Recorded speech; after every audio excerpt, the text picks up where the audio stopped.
আসসালামু আলাইকুম সবাইকে। সকাল সকাল চলে আসলাম আবার রান্নাঘরে।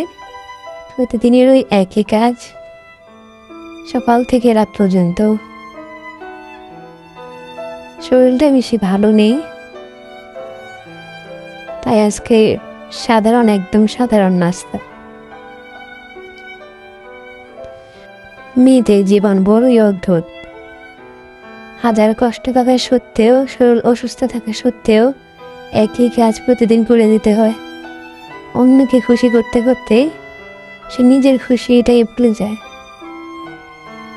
এই আমাদের প্রতিদিনের একই ধরনের কাজ চলতেই থাকে।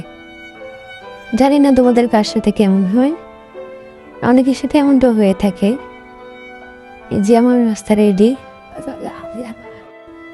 এর ফাঁকে দুপুরে রান্না বান্নার আয়োজন, মাছ ভেজানো হলো। তারপরে এখানে আছে এই যে এইগুলো রান্নার জন্য রেডি করব। মাছ ভাজি বসিয়ে দিলাম, এর ফাঁকে দিয়ে টুকটাক কিছু অন্য কাজও করে নিলাম। বড় ছেলেকে প্রাইভেটে পাঠিয়ে দিলাম, এগুলো সব রেডি করলাম। সকাল থেকে এই কাজে যে এখানে অনেকগুলো ধোয়া বাকি রয়ে গেছে, সব এলোমেলো। এখন এগুলো একটু গুছিয়ে নিলাম। তারপরে ছোট বাচ্চাকে খাইয়ে নিলাম। সব কিছু তো আর ক্যামেরায় দেখানো সম্ভব না। জিরা টুকরে রান্না শুরু করে দিলাম।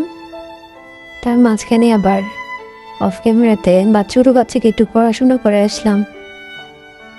2 দিন পর পরীক্ষা শুরু হবে। এখানে মাছ রান্না হবে, সব মশলা দিয়ে মশলাটা কষিয়ে নিচ্ছি। তারপর দিয়ে দেব সবজি। এখন সারাদিন ঘরের কাজ সামলে ভিডিও বানানোটা অনেক কষ্টের। কাজের ফাঁকে ফাঁকে এগুলো করা অনেক ঝামেলা, তার মধ্যে হাতে নিয়ে সবাইকে হবে কষ্টের।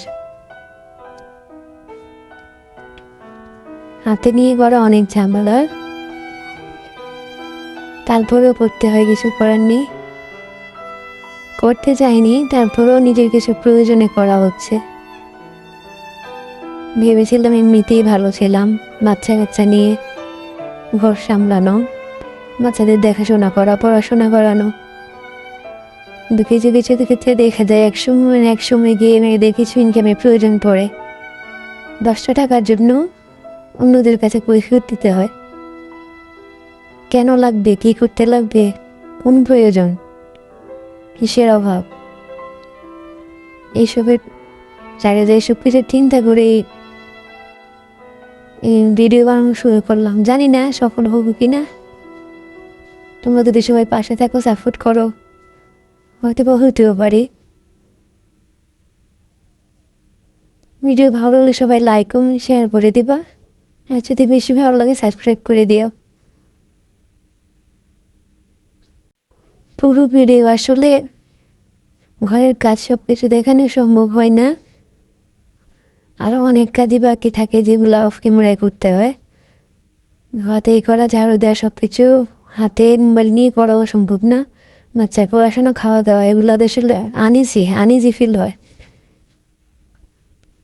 তো আমার রান্না প্রায় শেষ হয়ে আসলো। ভেন্ডি 2 রকম করে করেছিলাম, একটা শুধু এমনি ভাজি করেছিলাম, আর একটু মশলা দিয়ে মশলা ভেন্ডি। এভাবে আমার ছোটো ছেলে খেতে পছন্দ করে। কিন্তু আজকে টুকিটাকি রান্না বান্না। শরীর অনেক অসুস্থ, তারপরও কাজ না করে থাকা যায় না, বসেও থাকা যায় না। সংসারের কথা চিন্তা করে এগুলো করতে হয়।